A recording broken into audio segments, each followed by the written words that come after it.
রেখা। এই রেখাটাকে কি বলা হয়? বক্ররেখা। এইটাকে বলা হয় বক্ররেখা। এটা করার সুবিধার্থে আমি একটা সরলরেখা টেনে নিলাম, ঠিক আছে? আবার একটা সরলরেখা টানলাম, আবার এখান দিয়ে এই করলাম। এইটাকে বলা হলো উল্টো বক্ররেখা। কি বলা হয়? উল্টো বক্ররেখা।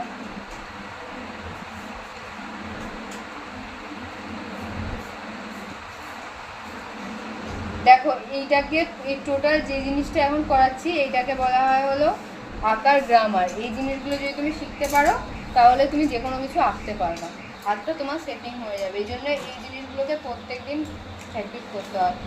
এইটাকে বলা হয় কি রেখা? কি রেখা? এটাকে বলা হয় সরল রেখা। বলো, কিছুটা এরকম এই মাথায় পয়েন্ট করলাম, এই মাথায় পয়েন্ট করলাম, কিছুটা দূর দূর গিয়ে পয়েন্ট করছি।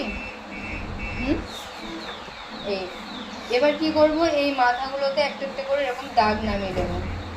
দিচ্ছি, দাগ নামিয়ে দিয়েছি। এবার এই দাগটার এই যে এখান থেকে এইটুকুনি, এই দাগের মাঝখানটা এইটা, এই দাগটা বড় করে দিলাম। আবার এখান থেকে এইটুকুনি, এই দাগের মাঝখান কোনটা? এইটা, এই দাগটাকে বড় করে দিলাম। আবার এই দুটো দাগের মাঝখান কোনটা? এটাকে বড় করে দিলাম। আবার এই দুটো দাগের মাঝখান কোনটা? এটাকে বড় করে দিলাম। আবার এই দুটো দাগের মাঝখান কোনটা? এটাকে বড় করে দিলাম। এই দুটো দাগের মাঝখান কোনটা? এটাকে বড় করে দিলাম। করেছি? এবার এই দুটোর মাথা আমি এখানে লাগাবো। এখান থেকে এই, এখান থেকে এই লাগিয়েছি।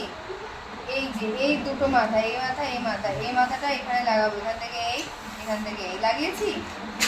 আবার এই দুটো মাথা এখানে লাগাবো। এখান থেকে এই, এখান থেকে এই লাগিয়েছি। আবার এই দুটো মাথা এখানে লাগাবো, এইখান থেকে লাগাবো।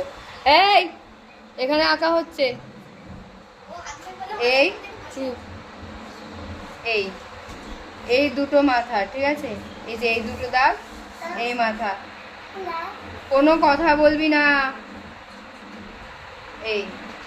এই দুটো দাগ এখানে, এই হলো। এই একটা স্টেপ, ঠিক আছে? এবার 5 নম্বর স্টেপ কি করব, ঠিক এইখান থেকে আবার একটা সরলরেখা টানলাম, আবার একটুখানি দূর দূর কি করব, একটুখানি দূর দূর দাগ পয়েন্ট করে দিলাম, ঠিক আছে?